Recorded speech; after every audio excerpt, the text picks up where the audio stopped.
Bom dia, pessoal. Nessa aula 13, então, como eu tinha prometido para vocês, eu vou fazer mais um exercício da lista número 5, que é a atividade 5, né, relativo ao movimento de queda livre dos corpos. Então, no problema 2 diz o seguinte: um mergulhador salta de um rochedo em Acapulco, né, é no México, né, que possui uma altura de igual a 47 metros. Considere G igual a 10 metros por segundo ao quadrado, que é a aceleração da gravidade, né? É 10, mas é menos 10 que a gente tem que usar, sempre lembrando do sinalzinho de menos. E determine a velocidade do mergulhador imediatamente antes de tocar, né, a água do Oceano Pacífico. Então vamos lá, vamos pegar os dados aqui que a gente consegue tirar do problema, certo? O que eu tenho? A altura inicial, que é da onde ele parte, 47 metros. Eu tenho a velocidade inicial, ele sai, né, daquela altura do rochedo com a velocidade inicial 0. Começa o movimento de queda. O G vai ser a aceleração gravitacional, que é menos 10 metros por segundo ao quadrado. O que mais que a gente tem? A gente quer saber a velocidade final, ou seja, antes dele tocar, né, a lâmina de água, qual é a velocidade que ele atinge. Seria a velocidade final dele. Para ajudar, né, na compreensão, a gente faz um desenho no caderno. Aqui eu estou pegando um desenho, né, imagem da internet, que é, né, um rapaz saltando de uma plataforma, né? Não consegui achar nenhuma imagem, né, relativa ao salto lá de Acapulco que fosse interessante para a gente colocar no nosso problema. Bom, o que a gente tem? A gente tem altura inicial, da onde ele sai, velocidade inicial, que é 0, o valor da aceleração da gravidade, que é menos 10 metros por segundo ao quadrado, e a velocidade final é o que a gente quer determinar. Vamos pensar naquelas três equações que a gente tem. Então, se eu pensar, né, nas equações, eu vou pensar primeiro nessa equação aqui. E por que nessa equação? Porque ela tem a velocidade final. Aqui, ó, velocidade final aparece aqui nessa equação. A velocidade inicial é 0, posso completar aqui com 0, o G é menos 10, né? Mas vai faltar o tempo aqui, ó, que é o tempo que ele leva para descer lá de cima até chegar no nível d'água. Bom, se eu insistir em usar essa equação, eu vou ter que usar uma outra equação que me dá o tempo.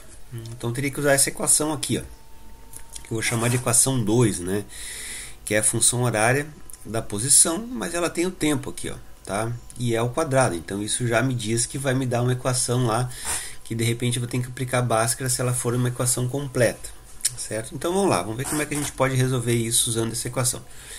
A gente vai ter a altura final é 0, que ele chega no nível da água, que é nível do mar, né? A altura inicial aqui é da onde ele sai, 47 metros. A velocidade inicial é 0. O G é menos 10 e o T é as variáveis aí que eu quero encontrar. Bom, continuando a conta, 10 dividido por 2 dá 5, 0 vezes T, esse termo aqui acaba se sumindo e esse 47 passa para o outro lado e fica menos 47. Essa é uma equação de segundo grau aqui, ó, que ela é incompleta. Ela tem o termo que é o A, né, que é o menos 5, certo? Se eu passar esse 47 para cá igualando a 0, o B eu não tenho da equação e o C que seria o 47. Bom, uma equação incompleta, a gente não precisa aplicar Bhaskara, né?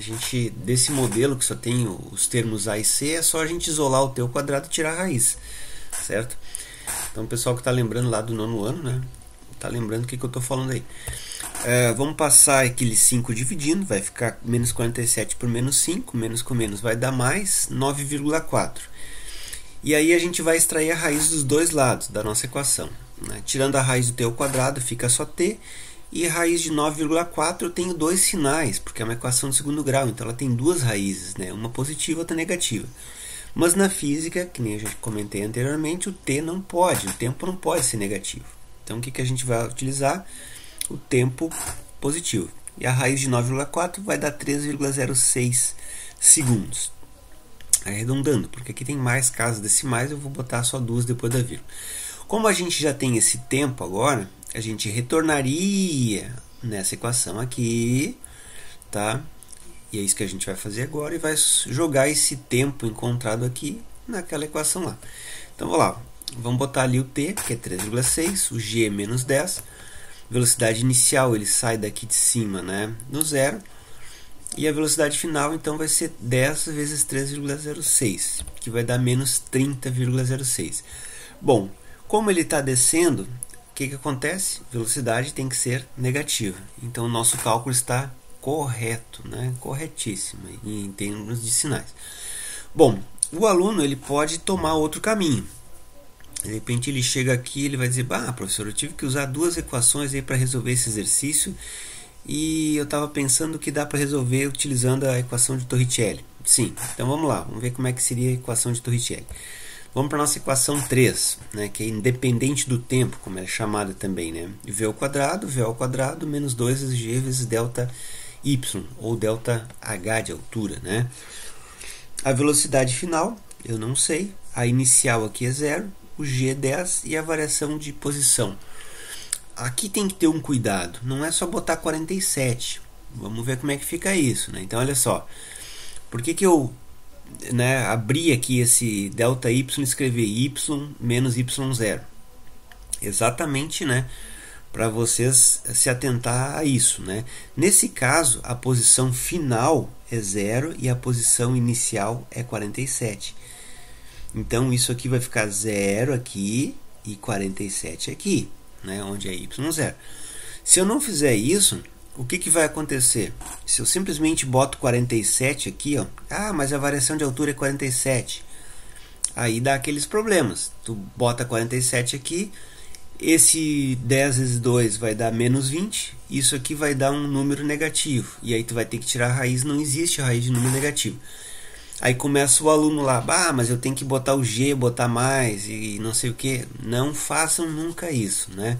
O g sempre é menos 10, sempre vai ser menos 10 em qualquer problema de movimento de queda livre. E tem que ter só o cuidado do sistema de referência, certo? O solo é o nosso ponto de referência. Então aqui no caso é o nível do mar, né? Então é isso que tem que ter o cuidado, certo? Continuando a nossa conta, 2 vezes 10 dá 20. Aqui vai dar menos 20 multiplicado por menos 47 dá 940. Sugiro que vocês façam isso, né?